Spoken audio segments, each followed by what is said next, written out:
Hello, everyone, and welcome to another episode of Environmental Justice Now. My name is John Rigby, and I am the Faith Outreach and Transportation Coordinator at Virginia Interfaith Power and Light. Before we start today, I'd like to do a brief land acknowledgement. While we are on and many of us are joining from different places, we want to remind ourselves that we gather on the unceded land of Indigenous peoples. I'm joining in from so-called Richmond, Virginia, and I am currently located on the land of the Powhatan and Chickahominy peoples. If you are unsure whose land you're on and want to find out, you can visit nativeland.ca. As summer winds down and we enter the fall season, we have so much to look forward to. Sunny days with crisp, cool air, changing leaves, pumpkin-flavored everything, as well as one of my favorite programs here at VAIPL, done in partnership with IPL DMV, Climate in the Pulpits, in the Minbar, and on the Bimah. This program calls on faith communities to lift the importance of caring for creation and being stewards of the earth by taking action on climate. This year, the theme for Climate in the Pulpits, in the Minbar, and on the Bimah is It's Time to Act. To tell us more about the program this year and the event to kick everything off is our board vice chair, Mark Hoggard, and Kades Hebre, our communications and campaigns manager. So to kick it off with the two of them, what is Climate in the Pulpits, in the Minbar, and on the Bimah? I pass it over to you both. Thanks, John. Hi, everybody. It's nice to be on the show, especially with one of our awesome board members, Mark, who has been really spearheading this initiative to kick off our yearly initiative of Climate in the Pulpits in the Minbar and on the Bimah. What is Climate in the Pulpits in the Minbar and on the Bimah? It's an interfaith initiative that has started by VAIPL and our sister organization, IPL DMV, in 2018 to really highlight the need for our faith leaders to talk about climate in their congregations, within their faith communities, right? We recognize that our faith leaders have the voice to impact a lot of our communities in Virginia. And by encouraging them to speak about climate justice and environmental justice, it allows us to have a wider reach on this issue. And this program, literally, like John said, calls on faith communities to lift the importance of caring for creation and being stewards of the earth. And we encourage folks to do that by speaking in the pulpits or in the Minbar or on the Bimah, and to take action on climate. And that could just be as simple as talking about climate with your neighbors, or it could be taking action with VIPL. So the initiative was started to encourage faith communities to really think about how we can show up for creation. And so that's basically how it started. And I've been staying in the pulpits, in the Minbar, and on the Bimah a lot. And so to cover about what are Minbars and Bimahs, the Minbar is basically where the Jewish community or Jewish congregations, faith leaders will be able to speak and preach about their faith tradition and values. So basically it's a replication of the pulpit, but to the Jewish communities, and the Bimah is for our faith community, our Muslim communities.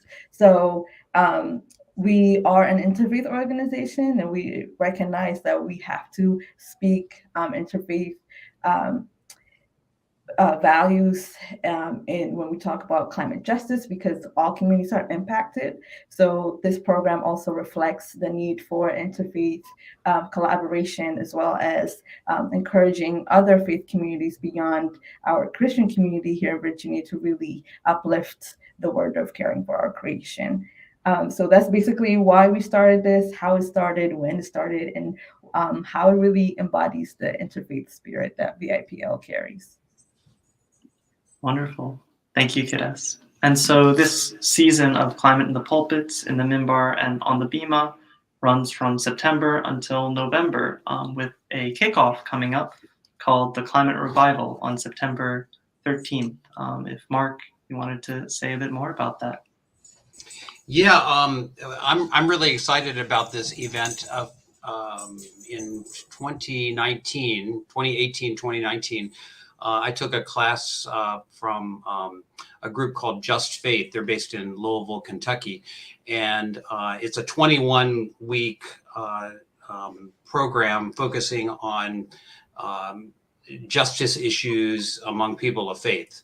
Primarily a Catholic organization, but they do a lot of ecumenical work as well. And so 21 weeks, that's a pretty big commitment. And the last third of it in this particular course, it changes occasionally, but in the last third of this, it focused on care for creation. And one of the books that we used was called Climate Justice, Climate World by Jim Antal. Jim is he's a Unitarian, a United Church of Christ minister. He's retired now, but he still serves as the official advisor on climate justice for the United Church of Christ. And he's an activist. He's been talking about climate justice before we knew what climate justice was. He goes back to the 80s, talking about these issues. And it really, his book really focuses on the fact that people of faith and conscience really need to make climate justice part of their vocabulary, that we need to be speaking out about this. Because if not, then we're leaving an important voice out of the conversation. I get this occasionally from our parishioners and from Catholics. Why should we be talking about politics? And my response is twofold. One is, yes, we should be talking about politics because if the voice of people of faith is not involved in the political discussion, there's an important part missing. But also because climate justice in particular is a moral issue. I think a lot of times we think of it as a political issue, but it is very much a moral issue. In my tradition, I'm Catholic. Pope Francis has certainly put that in the forefront of the Catholic world. And the theme for this year is it's time to speak. It's time to act. One of the in the description of the climate in the pulpits and the Minbar and the Bimah, one of the things it talks about is this is our Kairos moment. As you know, 2030 is set aside, is marked as a time of irreparable damage to the climate. And I often look at that number and it's like, that's 8 years from now. And this really, our theme this year really is, we need to start talking about this. We need to put this in the forefront.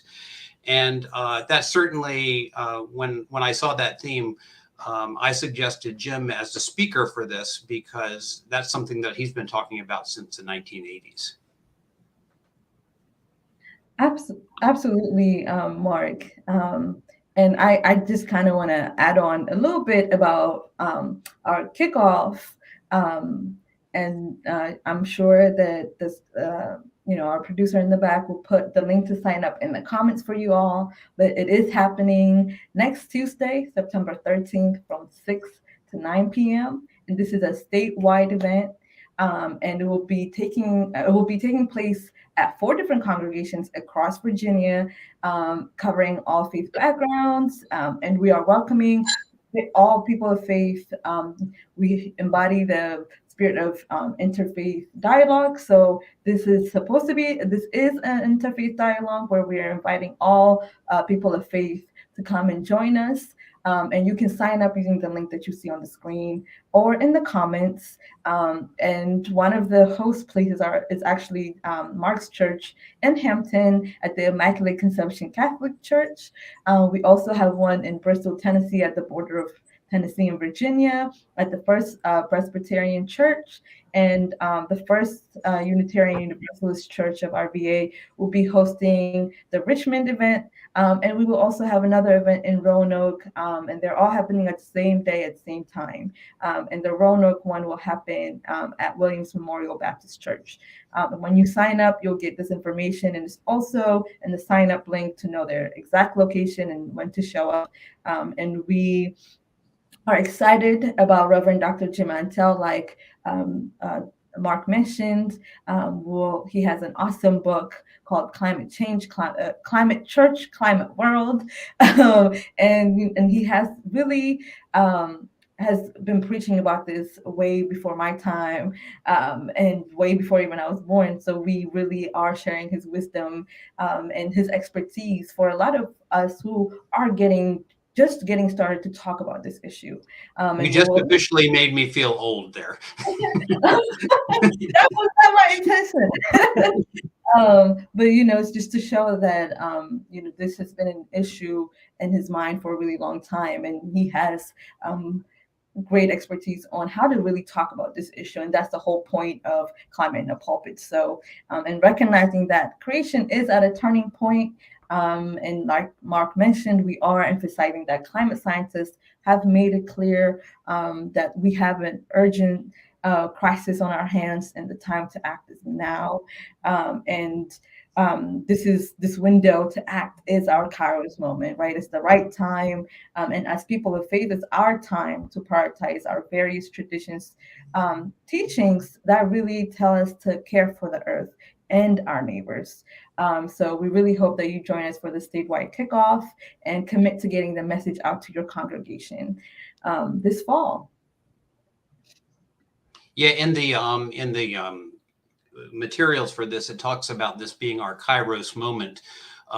In Greeks often have multiple words for the same thing, and one of them is time. One of the words for time is chronos, which basically means ordered time, like what time is it? But it also has the word kairos, and we talk about this being our kairos moment. Kairos basically means, if chronos means what time is it, kairos means what is it time for? And so this is our kairos moment. This is an opportunity for us to move forward, to make our voice be heard. Absolutely. Thank you for sharing those thoughts, Mark and Kadesh. If someone wasn't able to make the Climate Revival event, could they still participate in Climate in the Pulpits, in the Minbar, and on the Bimah? Absolutely. Thanks for asking, John. Although, we are emphasizing for folks to sign up for our kickoff event, it is just that. It is a kickoff event. Climate in the Pulpits, like both John and Mark mentioned, will begin and endure through the fall from September 1st up until November 30th. And with a theme that is time to act in mind, we are inviting faith communities across the Commonwealth to participate in Climate in the Pulpits, in the Minbar, and on the Bimah. And to just reemphasize that the goal of Climate in the Pulpits and in the Minbar and on the Bimah is to encourage faith communities to preach, teach, and act, and to elevate the importance of being good stewards with and for our neighbors in creation. So we encourage members to combine prayer and action now, because we recognize that our actions today have a lasting impact for generations to come. So we are inviting pastors, rabbis, imams, and all faith and spiritual leaders to schedule worship services, sermons, lessons, or end days of action to address creation care, climate, and environmental justice, with the urgency that it is time to act now for the health and welfare of our future generation and even the generations that are alive today. And so VAIPL encourages you to schedule your day of action, day of service, day of preaching between September 1st and November 30th. And if you're don't have a clue on how to start and you can't make it to the Climate Revival to learn more, VAIPL will be scheduling more opportunities to learn more, but also we can offer one-on-one help with planning events. And we have resources ready to help you prepare. I'm sure our producer will put up the Climate in the Pulpits link and our website address. If you click on that webpage, you'll be able to find the information to sign up, as well as where to access our resources to help you schedule your Climate in the Pulpits event or worship services. We have things like prayers, sermon starters, videos, and speaker requests that you can ask VIPL for.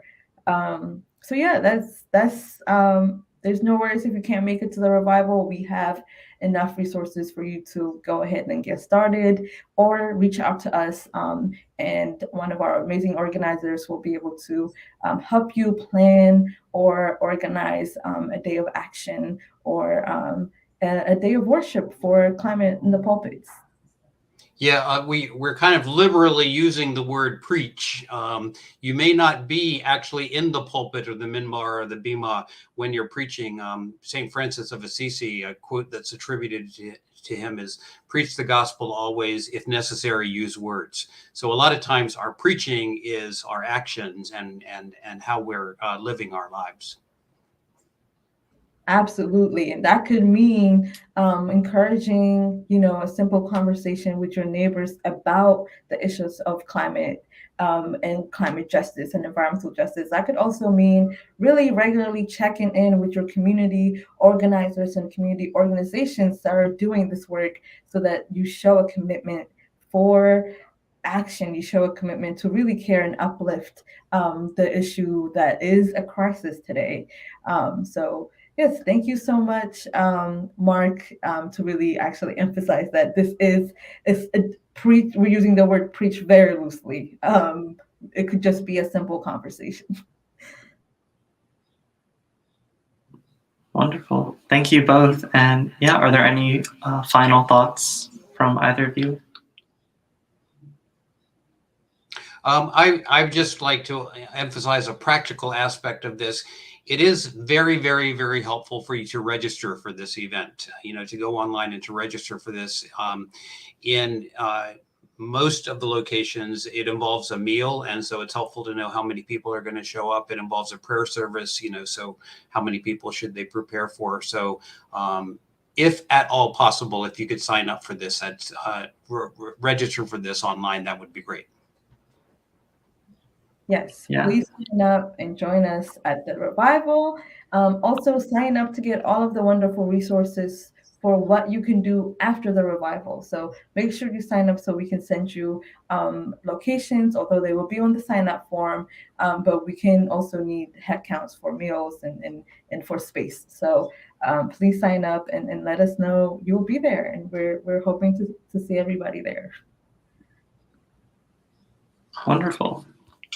Yeah, so that's the Climate Revival on September 13th from 6 to 9 at 4 Virginia locations, and then throughout the fall, participating in Climate in the Pulpits, in the Minbar, and on the Bimah. All right. Thank you both so much for telling us about these resources and these upcoming events. I'm looking forward to them. Thanks, John. Thank you.